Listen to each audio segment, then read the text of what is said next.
You're listening to the Every Student, Everyday podcast with me, Jim Franchini, Superintendent of the Averill Park Central School District. So welcome to this episode of the Every Student Everyday podcast. We're coming off the end of our fall season, and now winter season is underway. And we wanted to go backwards in time a little bit. We had the very unique and fortunate honor as a district to have not one, but both of our soccer goalkeepers named Section II Goalkeepers of the Year, both on the boys' side and the girls' side. So we thought it would be kind of cool to have both of them on the podcast to talk about their experience in that position and in that sport, and overall their time here in Averill Park. So thank you to both of you for joining us. Congratulations. If you'd like to introduce yourselves first. Hi, everybody. I'm Gianna Pietrafesa, and I'm a senior. Hi, I'm Tichy, and I'm a junior. Again, thank you, and congratulations to both of you. What did it mean to be named Goalkeeper of the Year, and kind of when did that really sink in that you won that award, that you've been honored in such a way? And Theo, do you want to start? Like, when did it kind of hit you, and what was that like? You know, at the banquet when I first got the award, it really hit me when I was like on stage, people clapping, pictures. Like around just other players who like one got All-State, one was Player of the Year. So just the environment of just like celebrating all these great soccer players and me being like recognized there really just showed like the hard work pays off. Kind of hit home at that moment. Yeah. Gianna, how about you? When did it sink in, and what was that feeling like?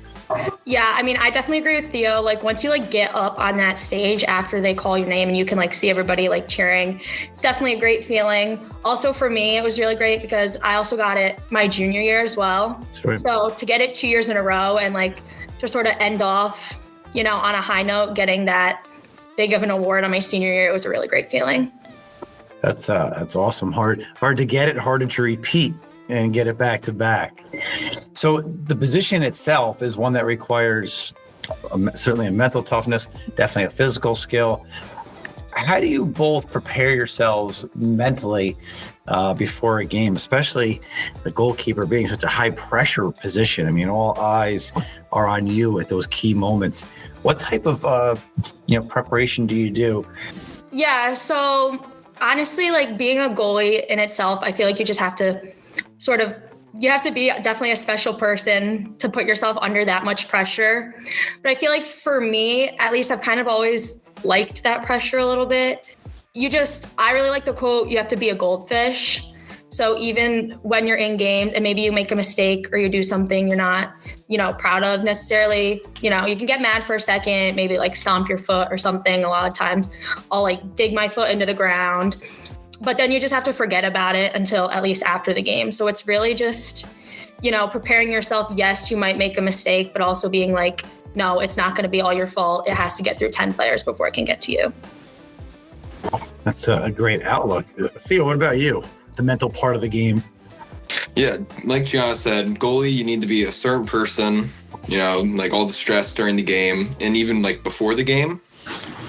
Like for me, like before every game, I used to listen to I've the Tiger by Survivor to just like manifest like the feelings of, Rocky, like in Rocky movies, just, like good like habits before a game so they continue into the game. That's a cool story and a great song. Nice job. Yeah. What about on the physical side? What type of training or preparation made the biggest difference for you this season? Was there anything that you did? I know the amount of time that you two put into this is significant. Is there parts of that training or preparation that really kind of kicked in this year, Theo? Was there something that you've been building towards or working on? Yeah, I mean, last varsity season was my sophomore year. We had a little bit of a sectional run, but basically like every day after that, I was just working in the off-season with like my private trainers, with like Dan Joyce, who's the assistant coach at Averill Park. So just like trying to just build your skills and technique and fitness just to, dominate next year. Outstanding. And Gianna, how about you? Yeah, I mean, I definitely agree. It's just a lot of training, because like as a goalie, you have to have that field player training still, like having good touches and everything. But then we also have to do the extra of doing our goalie training with like handling and everything. Two things I really started doing the last couple of the years that really helped me is I started training with the boys side of my club, which has just been a huge help because, obviously with the boys, it's going to be faster. It's going to be harder paced. So that's been really helpful for me, especially, when I'm going to be transitioning into college. And then I also was a part of, it was called TKI University. It was basically like an online class for goalies that we learned a lot of tactics and everything. And I did that. I think it was last winter. We had like a class every 2 weeks for the whole winter. And that was super helpful, not even on the physical side, but just on the, tactical side. That's great. A lot of time and effort goes into it. That's for sure. How have your teammates and your coaches here at Averill Park influenced your growth as goalkeepers and even as student athletes? Has there been a great deal of influence, or who were those people that kind of helped you along that path? I mean, they've all been super great, super helpful. I mean, I've been JV and varsity since 8th grade and, still talking to the coaches and everything since 7th grade, even though my season 7th grade got a little messed up because of COVID. But so it's just being on like varsity since 8th grade has really been helpful, and having, seniors at the time talk to me, tell me about, what you have to do. And then Coach Luskin and Coach Turtle and Coach Jess have all been super supportive. Luskin, even like after he stepped down, he was still always talking to me about how the season's going, talking to me about our next opponents, all that sort of stuff. Turtle's obviously been super helpful with everything. She really helped me, especially when I became like the full-time goalie sophomore year. She really helped me begin to be able to focus on not just, being a good goalie, like technically and skillfully, but also transitioning into more of a leader on the field, which was a little hard for me, especially because I was still young. Like I was like, oh, this sophomore is going to be bossing around, seniors. So she helped me sort of manage that balance. And then obviously Jess, she's new. She stepped in, did great from the get-go. Really sort of helped me with just everything. A lot of questions I had about, why are we doing this in the training session? Or, hey, I'm seeing this, maybe we can make this changes. I talked to her about, and she was just great as well. And then my teammates, they're all just super supportive, and, I couldn't be where I am without them, so. Excellent. Yeah, it's a tough spot as a goalkeeper in such a leadership role with being so young in the team. It's a little bit of a challenge, extra challenge. So, Theo, how about you? For me, a big part was the assistant varsity coach at Averill Park, Dan Joyce. He's the one who showed me just goalie was an option. Made me fall in love with it, made me keep going with it. Always kept me accountable on mistakes, helped me improve, helped me manage my attitude if I was down. Just always there. And then, coaches I had in the past, I played JV in 8th grade. So Coach Larkin, he was nice. We had a winning season. It was a good time. And so all my coaches just kept good vibes and just kept me going. And then my teammates too, everyone just being kind, and then on the academic side, before practice, we would just all help each other with homework or kick a ball around. So it was everyone kind of just going with the flow and fit in the student athlete mold. Always good to hear that type of positive regarding the experience you're having with the adults and your fellow students in the program. Gianna, you are headed off to St. John's to play soccer. So first off, congratulations about that. Obviously a huge accomplishment. Can you talk to our listeners a little bit about your recruitment process? What was that like? Yeah, so the whole recruiting process, and I'm sure, Theo's probably going through this right now. I mean, it's just crazy. It can be discouraging at times, but, it's worth it. I'd say my recruiting process probably started out freshman year, honestly.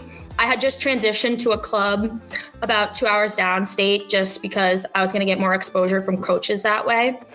So, and then, as soon as that season started, we had started going to showcases down in Florida and Texas and all that stuff, really to just get exposure from as many coaches as you could. I would sit down on nights, spending 4 hours just emailing as many coaches as I could, starting freshman year, and then really getting into it sophomore year, as well as, cutting game film and making highlight videos that you can send to your coaches.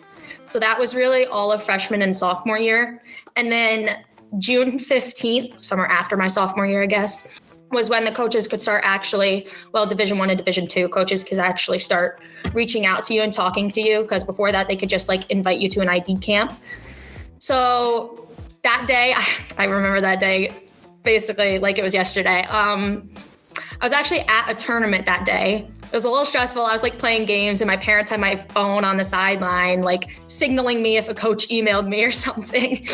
Would set up visits. I think I went on my first visit maybe end of August, early September, going into junior year.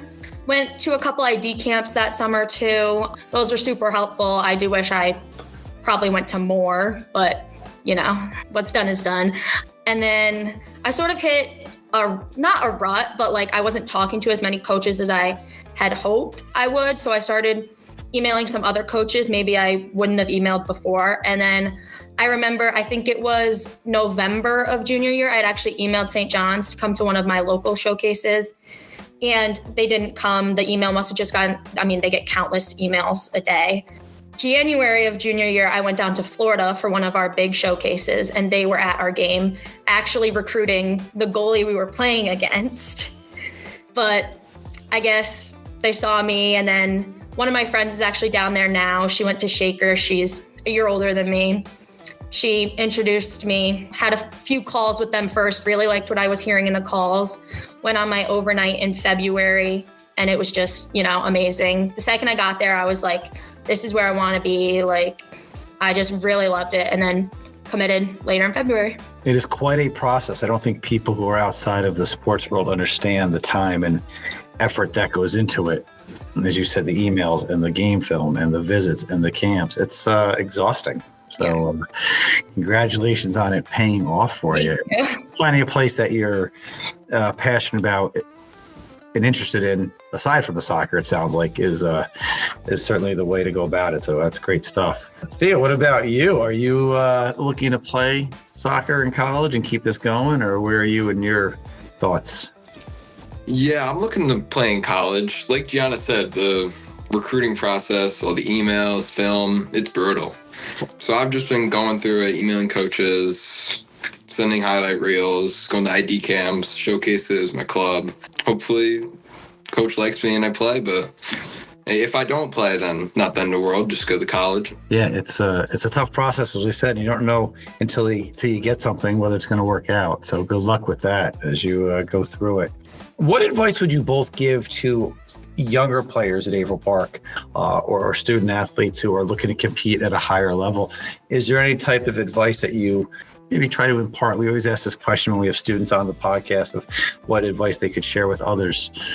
What do you think? Gianna, do you want to start?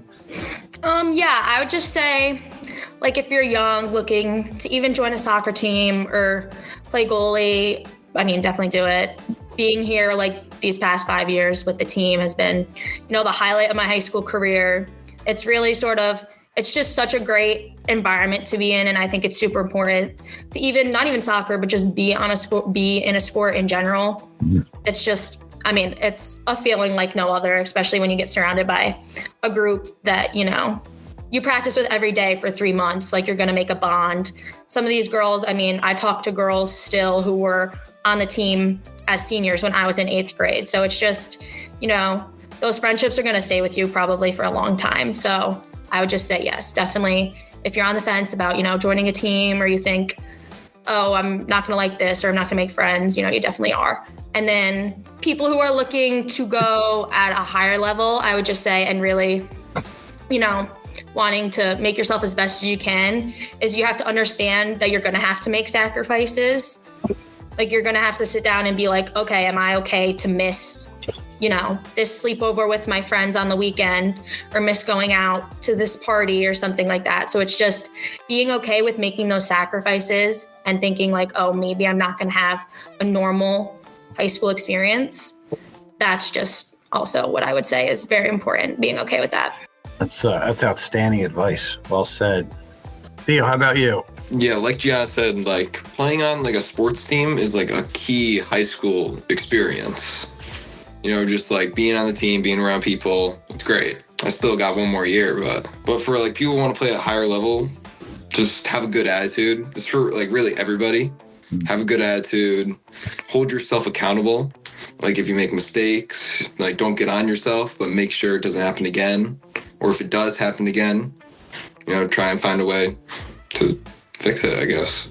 Like if you want to play at the next level, just try to find year-round training. Because I know me and Gianna do it, other people do it. So like if you really want to get good playing college, like just high school soccer or any other sport isn't going to cut it, and you got to find some other outlet. Yeah, it's a huge time commitment, and but a great experience. We always want our students to get connected into something, and for athletics, it's a big part for so many of our students, and it's a great connection to the school and to the community. So, well, again, congratulations to both of you on the honor of being named Goalkeeper of the Year and the successes you have had. And Gianna, certainly the best of luck next year at St. John's. And Theo, we have one more year here to watch you play at Averill Park. So thank you for joining us, and appreciate your time. Yeah, thank you for having us. Thank you so much. Thanks for tuning in. Be sure to subscribe to our podcast on Apple Podcasts, Spotify, or wherever you listen. See you next time on Every Student, Every Day.